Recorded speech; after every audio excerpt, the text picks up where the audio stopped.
In this video, I will show you how to apply for a job at Microsoft. So first of all, open any browser and then just type in Microsoft and then jobs.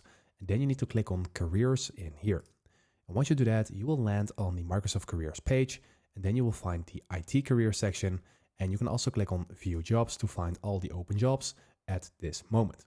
And once you do that, you will land in this Microsoft career section. And now you can just search any job title and you can filter on a state, country, or region.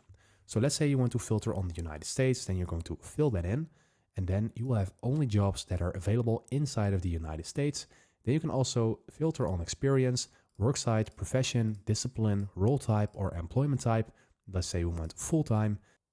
So let's select a random job. Let's select this job in here. Then we can just click on this and then read through all the job details. And if you are interested in this job, then we're going to click on apply. And once you do that, you need to sign in with your Microsoft, LinkedIn, Google, Facebook, or your Microsoft employee account.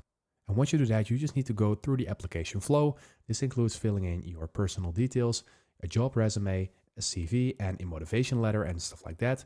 And once you do all of that, you will finalize your application, and then you just need to wait until it's reviewed. And this is how you apply for a job at Microsoft. So I hope this video helped you out. Please leave a like and consider subscribing, and then I'll see you in the next one.